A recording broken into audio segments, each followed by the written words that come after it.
출애굽기 17장 8절부터 16절까지 말씀,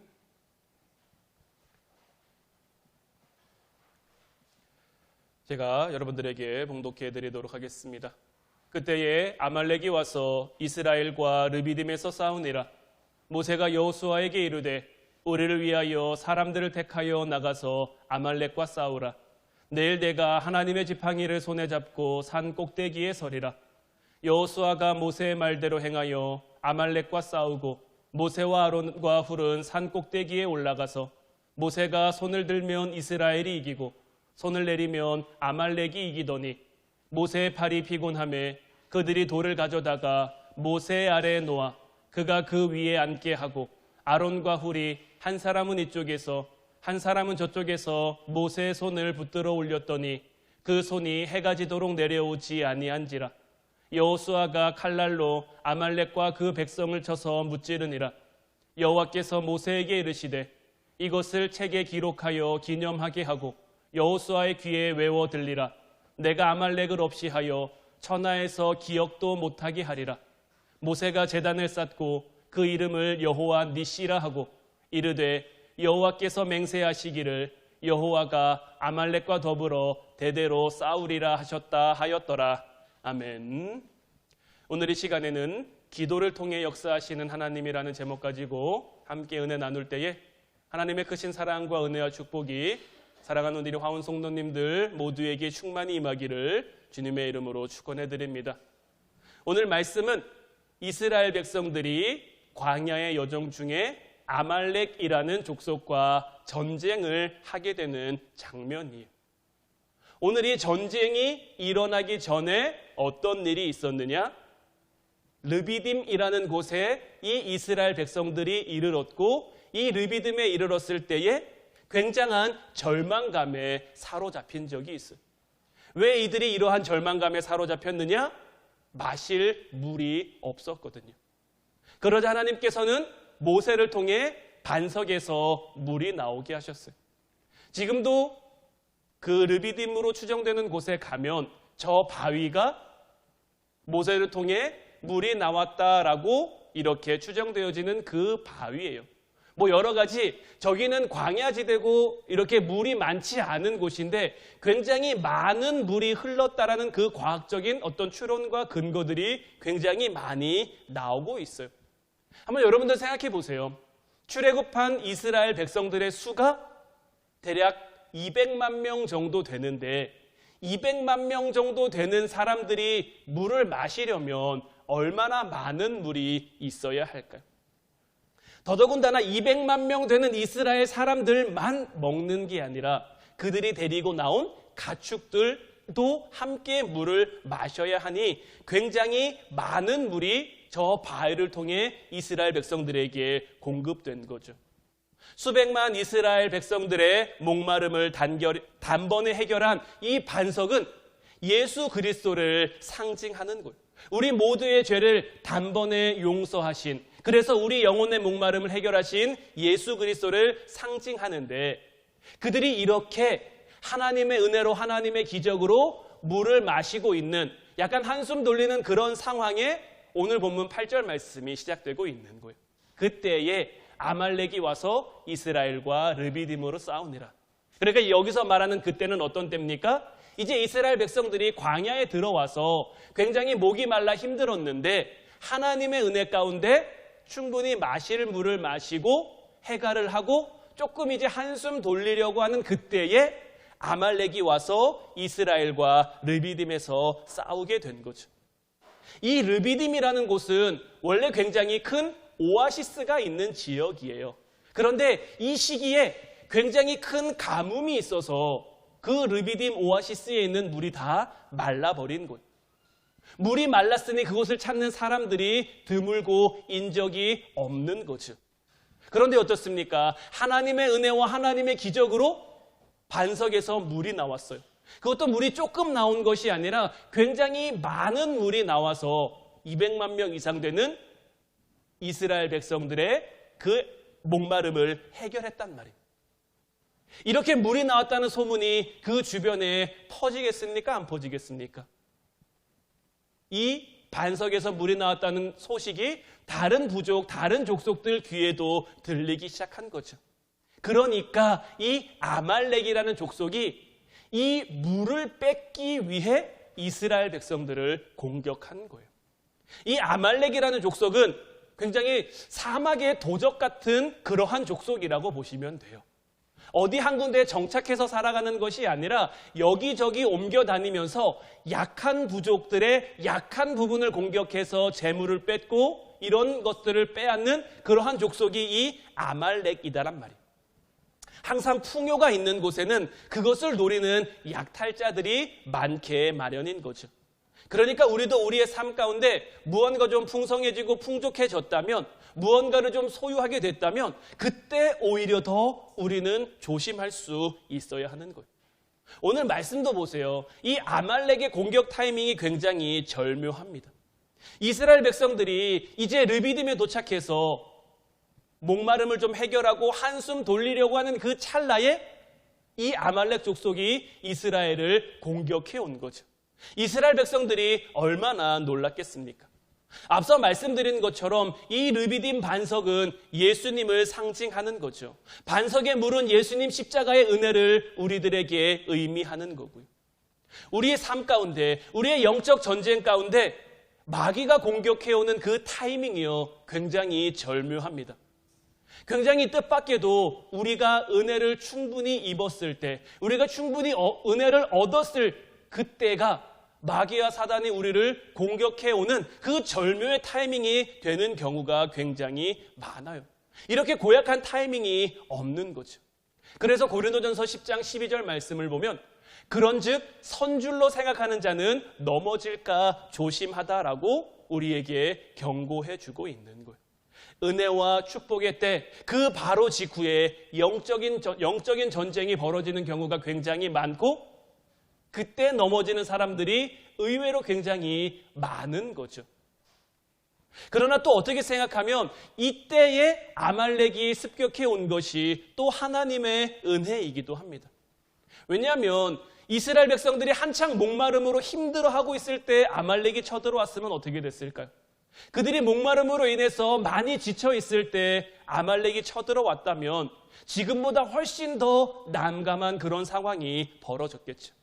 그래도 지금은 어떻습니까? 반석에서 나오는 그 물을 통해서 몸도 마음도 시원해지고 다시금 좀 힘이 충전되어 있는 그러한 때이니 비록 갑작스러운 아말렉의 습격에 놀라긴 했지만 그래도 비교적 상태가 괜찮을 때 싸울 수가 있게 된 거죠. 우리는 우리의 삶 가운데 하나님의 인도하심, 그리고 그 하나님의 인도하심에는 결코 실수와 실패가 없는 거예요. 하나님께서는 우리가 감당할 수 있을 만한 것들로 감당하게 하시는 거죠. 오늘 본문 9절 말씀을 보면 모세가 여호수아에게 이르되 우리를 위하여 사람들을 택하여 나가서 아말렉과 싸우라. 내일 내가 하나님의 지팡이를 손에 잡고 산 꼭대기에 서리라. 훗날 모세의 후계자로 지정되는 이 여호수아, 지금 오늘 말씀에 나와 있는 이 아말렉과 전투할 때 이 여호수아의 나이가 대략 한 45세 정도로 추정됩니다. 모세는 즉시 아말렉과 맞설 그 이스라엘의 장수로 여호수아를 택하고 그로 하여금 우리를 위하여 사람들을 택해 나가 싸우라고 하죠. 우리 인생에서 하나님이 쓰시는, 하나님께서 우리를 쓰시는 때와 방법을 우리는 도무지 짐작할 수가 없어요. 아말렉의 습격으로 인해서 여호수아는 본인의 의지와는 아무런 상관없이 이스라엘의 첫 번째, 그것도 대규모 전투를 지휘하게 된 거죠. 지금까지 그들은 모세의 뒤만 졸졸 따라왔어요. 애굽에서 10가지 재앙을 볼 때도 이스라엘 백성들이 뭐 한 게 있습니까? 그냥 그들은 고센 땅에 있으면서 와, 하나님이 이런 것도 하시는구나, 하나님이 이런 역사하심도 하는구나. 마지막 10번째 재앙이 되고 양의 피를 짐 좌우 문설주에 바르라고 했을 때 그것만 했더니 어둠의 사자가 그들을 넘어가 죽음이 유월되어 유월절을 지나게 하셨고, 그들이 애굽에서 나와서 홍해에 섰을 때도 그들이 뭐 한 게 있습니까? 하나님이 모세를 밤새 기도하게 하셨고, 그래서 동풍이 불어 홍해 바다를 마르게 하셨잖아요. 그리고 그곳을 건너서 지금 이제 이 르비딤이라는 곳에 오기까지 사실 이스라엘 백성들은 크게 뭔가를 한 적이 없어요. 그저 모세가 하라는 대로 하고 모세가 가라면 가고 멈추라면 멈추고 이런 식으로 지금 그들은 이제 지내왔는데 아말렉이라는 그 족속의 습격으로 말미암아 이제 이스라엘이 전쟁을 하게 된 거예요. 이스라엘 백성들이 전쟁할 준비가 됐겠습니까? 이스라엘 백성들이 전쟁할 어떤 차비나 그런 것들이 다 됐겠습니까?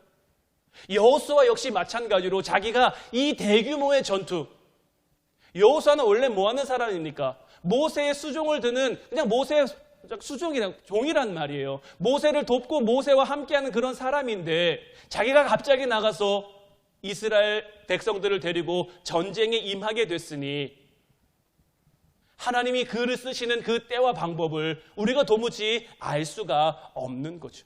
그런데 여기서 또 한 가지 주목할 것은 무엇이냐면 모세가 여호수아에게 무엇을 말합니까? 우리를 위하여 사람들을 택하여 나가 싸우라는 거예요. 그냥 아무나 데리고 나가라는 게 아니에요. 싸울 사람들을 택해서 데리고 나가라고 하고 있는 거예요. 훗날 하나님께서 기드온을 통해서 미디안 족속과 전쟁하게 하실 때도 이 기드온에게 몇 명의 용사만 허락하셨죠? 300명의 용사만 허락하셨죠. 처음에 전쟁에 나가겠다고 모여든 사람들은 대략 3만 명이 넘어요. 그리고 미디안 군사들은 20만 명이 넘고요. 사실 3만 명 대 20만 명도 해볼 만한 싸움이 아니에요. 20만 명이 이길 수밖에 없는, 오늘날처럼 그런 화력이 강한 그런 무기들이 있어서 전술이 가능한 그런 무기들이 있어서 일당 100, 일당 1000을 감당할 수 있으면 모르겠지만 그 시대에는 그런 것들이 없잖아요. 그저 사람이 나가서 싸우는 건데 3만 명 대 20만 명도 해볼 만한 숫자가 아닌데 하나님이 기드온에게 너를 따르는 사람들의 수가 너무 많다. 그래서 첫 번째 방법으로 사람들을 돌아가게 하니 몇 명이 남습니까? 10,000명이 남아요. 10,000명이. 그런데도 하나님께서는 또 백성들의 수가 많다는, 싸울 사람들의 수가 많다는 거예요. 그래서 또 한 가지 방법을 통해 백성들을 걸러내니 몇 명이 남았습니까? 300명이 남은 거예요. 여러분들 생각해 보세요. 300명이 20만 명과 맞서 싸운다? 이게 가능할까요? 300명이 20만 명을 맞서 싸우려면 한 명이 몇 명을 맡아야 되는 걸까요? 대략 한 500명 정도, 한 500명에서 600명 정도를 맡아야 여러분들 한 명이 500명, 600명과 맞서 싸워 이길 수 있을까요? 근데 하나님께서는 그 300명의 용사만 데리고 기드온을 나가게 하셨고 그 300명의 용사를 통해 하나님의 놀라운 역사하심을 보게 했죠. 우리가 여기서 무엇을 알 수 있느냐? 하나님의 군대, 하나님이 쓰시는 사람은 아무나 될 수 있는 게 아니에요. 숫자가 부족하다고 해서 아무나 세울 수 있는 것이 아니죠. 하지만 저와 여러분들이 하나님의 군대로 하나님의 사람으로 부르심을 받고 세우심을 받는 순간 그 지체 없이 영적 전쟁에 투입되게 되는 거죠. 그리고 우리가 영적 전쟁에 투입돼야 우리 뒤에 있는 하나님의 백성들, 하나님의 사람들을 지킬 수가 있는 거예요. 하나님의 군대로 우리가 세우심을 받았다면, 하나님의 군대로 우리가 부르심을 받았다면 나가서 아말렉과 전쟁해야 되는 거예요. 어디로 피할 수도 없고 어디로 도피할 수도 없는 거예요. 우리가 등을 보이면 아말렉이 등을 보였으니 그냥 지나갈까요? 더 악랄하게, 더 무섭게 우리를 향해 달려들게 될 거죠. 그래서 야고보서 4장 7절 말씀을 보면 그런즉 너희는 하나님께 복종할지어다 마귀를 대적하라 그리면 너희를 피하리라. 우리에겐 다른 선택이 있는 게 아니에요. 이스라엘 백성들도 이제 우리가 준비했으니 전쟁할 수 있습니다 해서 전쟁한 게 아니죠. 그들이 전쟁의 때를 결정한 것도 아니고요. 그들이 전쟁의 장소를 결정한 것도 아니고요. 적들이 결정해서 그냥 기습해 쳐들어온 거예요. 영적 전쟁도 마찬가지입니다. 우리가 주도해서 우리가 먼저 공격할 수 있으면 얼마나 좋겠습니까? 우리가 충분히 준비가 되고 우리가 충분히 대비가 돼서 우리를 향해 쳐들어와도 우리가 잘 막을 수 있을 그러한 타이밍에 우리를 공격해 오면 참 좋겠지만 마귀들이 우리를 공격해 올 때는 항상 그 때와 그 시기를 우리가 알 수 없는 거죠.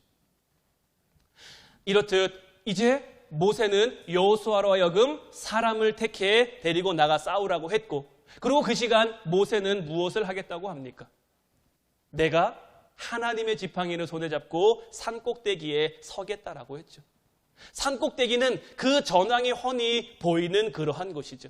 모세는 거기에 서서 이스라엘 백성을 위해 하나님 앞에 기도하겠다라는 거예요. 여호수아를 전선으로 내보내면서 지금 본인은 어디에 서겠다는 겁니까? 영적 전선에 서겠다라고 말하고 있는 거예요.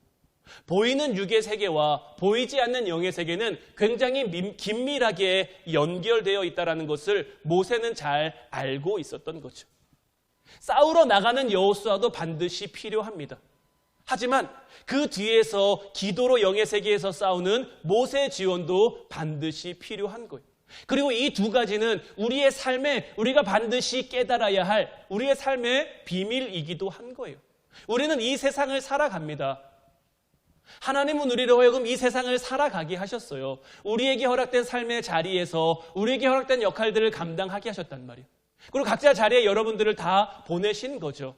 하지만 그곳에서 우리를 살게 하실 때에 그냥 우리를 살게 하신 것이 아니라 우리로 하여금 기도할 수 있게 하셨다라는 거예요. 기도해야 우리의 삶 가운데 전쟁에 승리하고 싸움에 승리할 수 있는 그 힘과 능력이 공급되어지고 있는 거예요. 여러분들, 모세는 이미 이스라엘 백성들을 출애굽시키기 전에 미디안이라는 광야에 살고 있었죠. 그 40년 동안 광야에 살면서 아말렉이 어떤 족속이라는 것을 잘 알고 있었을 거예요. 그들이 얼마나 사납고 그들이 얼마나 강하고 그들이 얼마나 싸움을 잘하는 족속인지를 알고 있었기에 여호수아를 전선으로 내보내면서 이 싸움이 얼마나 힘들고 어려운 싸움일까 본인 스스로는 잘 알고 있었을 거예요. 그것도 지금 전쟁의 준비가 되어 있는 상황이 아니라 기습당한 상황이잖아요. 이 불가능한 싸움에서 본인들이 할 수 있는 것은 하나님의 능력을 붙잡고 하나님 앞에 기도하는 것밖에 없음을 모세는 잘 알고 있었던 거예요. 비록 지금 이스라엘 백성들이 반석을 통해서 물을 먹고 어느 정도 컨디션을 회복하고 어느 정도 힘을 회복했다고는 하나 하나님이 함께 하시지 않으면 아말렉과 맞서 싸울 수 있는 그러한 수준, 그러한 상태가 아니라는 것을 너무나 잘 알고 있었죠. 현실적으로 볼 때, 객관적인 눈으로 볼 때는 도무지 감당할 수 없는 그러한 시험이 지금 그들에게 닥쳐온 거죠. 하지만 모세는 그 가운데 이 시험을, 이 어려움을 이길 수 있는 방법은 오직 하나님 앞에 기도하는 것밖에 없음을, 그래서 본인은 산꼭대기에 올라가서 하나님의 지팡이를 손에 잡고 하나님 앞에 기도로 지원할 것을 결심하고 결단하게 되는 거죠. 오늘 본문 10절 11절 말씀 이어서 보면 여호수아가 모세의 말대로 행하여 아말렉과 싸우고 모세와 아론과 훌은 산꼭대기에 올라가서 모세가 손을 들면 이스라엘이 이기고 손을 내리면 아말렉이 이기다. 손을 든다라는 것은 기도의 상징입니다. 우리가 기도의 손을 들면 하나님의 손과 그 손을 맞잡게 되는 거예요. 그리고 우리가 하나님의 손과 우리 기도의 손을 맞잡게 되면 그때로부터 하나님의 놀라운 역사하심, 놀라운 하나님의 기적과 하나님의 일하심이 나타나게 되는 거죠. 11절 말씀에 모세가 손을 들면 이스라엘이 이기고 모세가 손을 내리면 아말렉이 이겼다라는 말이 무엇을 의미하겠습니까? 하나님의 사람이 기도하면 영적 전쟁에서 이기지만 기도를 멈추면 그 영적 전쟁에서 패배할 수밖에 없다라는 말인 거예요. 우리가 하고 있는 영적 전쟁의 향방은 우리가 얼마나 지속적으로, 얼마나 끊임없이, 얼마나 계속 기도하느냐에 달려 있는 거예요. 우리 기도의 손이 들려 있으면 우리는 기도로 승리할 수 있는 것이고, 우리 기도의 손이 내려가 있으면 우리는 기도를 멈춰 그 싸움에 질 수밖에 없는 거예요. 지금 여러분들 기도의 손은 어디에 있습니까? 지금 여러분들 기도의 손이 어디 있느냐에 따라서 우리 인생이 승리할 수도 있고요, 우리 인생이 패배할 수도 있는 거예요. 그런데 12절 말씀 보면 모세의 팔이 피곤함에 그들이 돌을 가져다가 모세 아래 놓아 그가 그 위에 앉게 하고 아론과 훌이 한 사람은 이쪽에서 한 사람은 저쪽에서 모세의 손을 붙들어 올렸더니 그 손이 해가 지도록 내려오지 아니한지라. 모세는 굉장히 강한 사람이죠. 모세는 기도의 사람이고 능력인 사람이에요. 그런데 어떻습니까? 이런 모세도 지금 늙고 지쳐 있는 거죠. 그래서 기도의 팔을 오래도록 들고 있고 싶지만 그 체력이 안 돼 팔이 점점 내려올 때가 있는 거예요.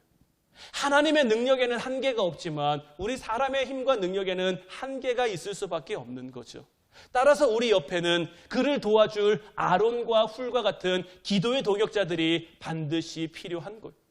홀로 분투하면 넘어지기 쉽지만 세 겹줄은 쉽게 끊어지지 않는 법인 거예요. 저는 우리 화운교회가 무엇보다 함께 기도하는 기도의 공동체가 되기를 바라요. 기도함으로 하나님의 능력, 하나님의 역사하심, 하나님의 일하심을 함께 세워가는 그런 믿음의 공동체가 되기를 소망해요. 우리의 기도가 언제까지 지속돼야겠습니까? 우리를 향한 사단의 공격이 멈출 때까지, 주님의 나라가 이 땅에 임할 때까지, 우리가 주님 앞에 서는 그 순간까지 우리는 기도할 수 있어야죠. 완전히 승리할 때까지 기도의 공세를 우리는 늦춰서는 안 되는 거예요. 우리가 기도하다 피곤하고 힘들면, 우리의 삶이 지치고 외롭고 어려우면 우리 주변에 우리 함께 신앙생활하는 우리 성도님들, 기도의 동역자들, 믿음의 형제 자매들에게 함께 나눠 함께 기도해서 함께 세워갈 수 있어야죠. 이처럼 모세가 그 혼자서는 팔을 들고 기도할 수 없었지만 아론과 훌이 그 옆에서 한 팔씩 잡아주니까 해가 지도록 내려오지 않고 그 기도를 이끌어갈 수 있었던 거죠. 그리고 어떻게 됩니까? 여호수아가 칼날로 아말렉과 그 백성을 쳐서 무찌르니라. 도무지 일어날 수 없는 일이 일어나 버리고 만 거죠. 전쟁을 경험해 보지 못한 이스라엘 백성들, 싸움할 수 있는 훈련 한 번 받지 못한 이스라엘 백성들, 그들이 나가 싸움에 능한, 전쟁에 능한 아말렉 족속들을 이긴 거예요. 여기서 무찔렀다라는 말은 약화시켰다라는 의미로 완전히 그들을 막 몰살시켰다라는 그런 의미는 아니에요. 이 전투로 말미암아 아말렉은 대패하고 물러가죠. 그러나 이 아말렉은 완전히 멸망한 것은 아니었고 이후에 끊임없이 이스라엘 백성들을 괴롭히게 되죠. 신명기 25장 18절 말씀 보면 곧 그들이 너를 길에서 만나 내가 피곤할 때에 내 뒤에 떨어진 약한 자들을 쳤고 하나님을 두려워하지 아니하였느니라. 특히 아말렉은 이 전투에서 패배한 뒤에 작전을 바꿉니다. 전면전을 피하고 어떤 방법을 펼칩니까? 주로 이스라엘이 피곤해 있을 때, 힘들 때, 그 중에서도 약한 사람, 연약한 사람들을 공격하고 있는 거죠. 그래서 하나님은 이 아말렉을 향해 더욱 진노하신 거고요. 그런데 마귀가 우리를 향해서도 이와 마찬가지의 전략을 펼치는 거예요. 이미 예수님께서 모든 사망 권세를 깨뜨리셨습니다. 십자가로 말미암아 모든 전면전에서 승리하신 거예요. 그래서 승리의 길을 우리에게 허락해 주셨고 우리는 그 길을 걸어가면 되는 거예요. 우리가 그 길을 걸어가는 동안 마귀는 어떻게 합니까? 이미 졌기 때문에, 이미 대패했기 때문에 전면전으로 나서는 게 아니라 옆에서 아말렉이 했던 것처럼 약한 부분을 공략하고 부족한 부분을 공략하고 어떻게 해서든지 끌어내리려고, 어떻게 해서든지 넘어뜨리려고, 믿음의 공동체 안에서도 믿음이 강한 사람들을 공략하는 것이 아니라 믿음이 좀 약한 사람, 지금 좀 지쳐있는 사람, 낙심해 있는 사람, 그런 사람들을 집중적으로 공격하는 거죠. 그래서 우리가 함께 기도하는 기도의 공동체를 세워가야 하는 거예요. 함께 믿음 생활하는, 함께 신앙 생활하는 우리 교회를 더욱 하나님이 보시기에 온전한 공동체로 세워갈 수 있어야 하는 거죠. 하지만 우리의 힘만으로는 안 되죠. 우리의 능력만으로는 안 되죠. 하지만 우리의 소망이 무엇입니까? 오늘 본문 16절 말씀 보면 이르되 여호와께서 맹세하시기를 여호와가 아말렉과 더불어 대대로 싸우리라 하셨다 하였더라. 하나님께서 우리 편에 서서 항상 우리와 함께 싸우실 것을 약속해 주신 거죠. 우리가 아까 찬양으로도 고백했습니다마는 전쟁은 우리에게 속한 게 아니에요.